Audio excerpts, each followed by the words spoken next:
Hello, नमस्कार सखींनो. उज्ज्वलाच kitchen कट्ट्यामध्ये आपल्या सर्वांचं मनापासून स्वागत.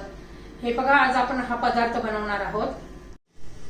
तर हे पहा, आज आपण छान अशी दोडक्याची चटणी बनवली आहे. भाकरी सोबत अशी छान लागते. आणि कशी बनवली ते पूर्ण व्हिडिओ पुढे पहा. एकदम टेस्टी आणि बाजरीची भाकर, ज्वारीच्या भाकरी बरोबर एकदम भन्नाट अशी आपली ही चटणी लागते.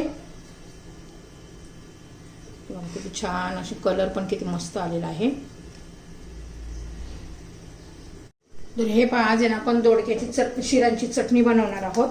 त्यासाठी मी दोडक्याच्या शिरा ह्या अशा काढून घेतलेल्या आहेत. एकदम टेस्टी लागते. 3 दोडक्याच्या एवढ्या शिरा निघालेल्या आहेत. आता मिक्सरच्या भांड्यामध्ये या शिरा घालून घेऊया. स्वच्छ धुवून कोरडे करून घेतलेले आहेत या शिरा. त्याच्यामध्ये आपण चवीनुसार हिरवी मिरची घालायची आहे. 5-6 पाकळ्या लसूण घातलेला आहे. थोडस जिरं घालून, अर्धा चमचा जिरं घातलेला आहे. आता आपण मिक्सर मध्ये फिरून घेऊ. थोडस मीठ घालूया. चवीनुसार मीठ घालायचे.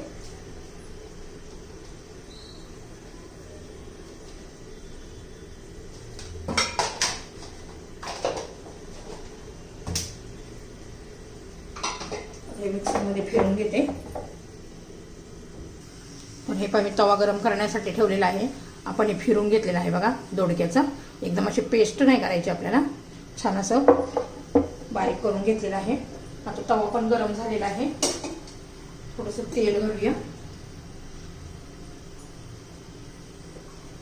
आता तेल गरम होऊ देऊ.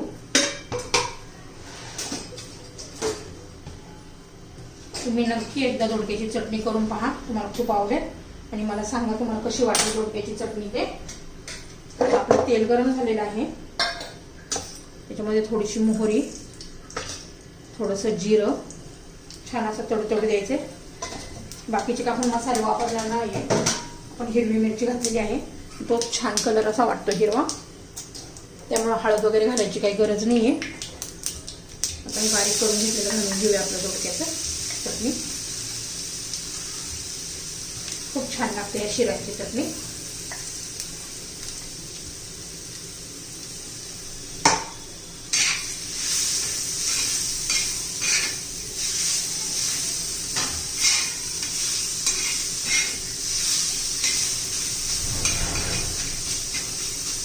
आता याच्यामध्ये ना भाजलेल्या शेंगदाण्याचा कूट घालून घेऊया. असं चटणी बरोबर परतून घेतलं ना तर खूप छान लागतो शेंगदाण्याचा कूट असा कुरकुरीत चटणी बरोबर.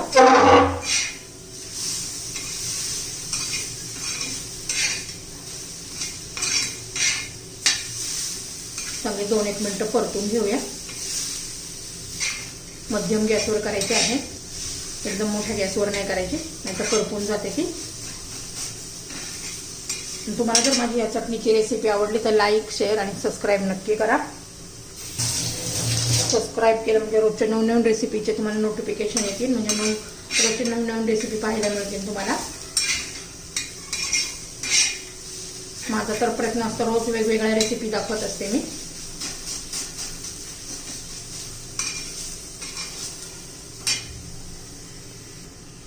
हे पाच छान अशी आपली ही चटणी आता तयार झालेली आहे. मी 2-1 मिनिटं चांगली परतून घेतलेली आहे. छान अशी कुरकुरीत शेंगदाणे लागतात त्याच्यामध्ये. आपण हा जो भाजलेला शेंगदाण्याचा कूट घातलेला आहे त्यामुळं कलर पण पहा किती छान आला आहे हिरवा. आपली ही चटणी तयार.